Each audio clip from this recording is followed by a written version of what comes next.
Assalamualaikum teman-teman. Dalam tema yang ke-9 ini kita akan membicarakan tentang walimah.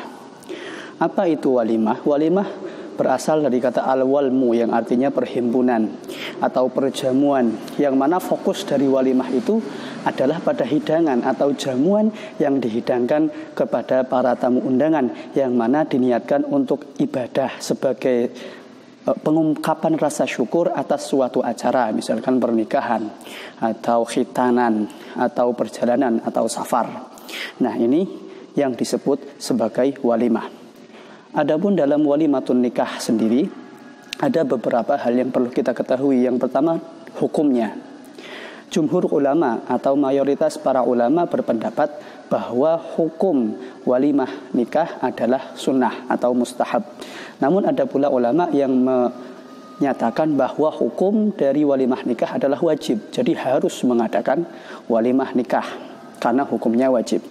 Dalilnya adalah bahwa Rasulullah SAW pernah memerintahkan seorang sahabat ketika sudah menikah untuk mengadakan walimah.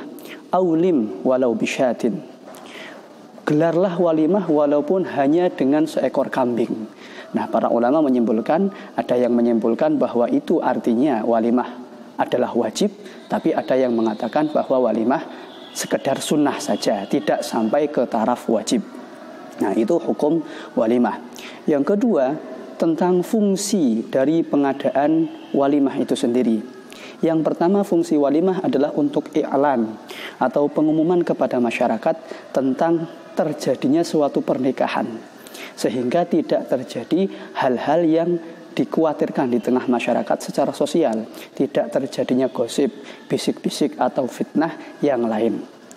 Kemudian yang kedua adalah untuk menampung doa-doa dari para tamu, doa-doa yang baik bagi kehidupan pernikahan kedua pengantin. Kemudian yang ketiga, tentu saja fungsi dari walimah nikah adalah sebagai suatu pernyataan rasa syukur atau tasyakur dengan menggelar jamuan, menggelar hidangan, menggelar acara-acara untuk menjamu para tamu sebagai bentuk rasa syukur. Itu fungsi walimah nikah. Kemudian bagaimana adab melaksanakan akad walimah nikah? Adab melaksanakan walimah nikah adalah yang pertama, mengundang orang-orang fakir miskin dan duafa di sekitar. Jangan sampai yang diundang hanya orang-orang kaya karena diharapkan amplopnya, diharapkan pecingan uang yang diberikan. Justru walimah nikah itu adalah untuk memberikan kepada para tamu, bukan untuk mengharapkan pemberian dari para tamu. Ini yang perlu kita perhatikan. Apalagi sampai tidak mengundang orang-orang fakir miskin, hanya mengundang orang-orang kaya. Bahkan Rasulullah SAW bersabda, syarrut ta'ami ta'amul walimah yud'a lahal aghniya wa yutrakul fuqara.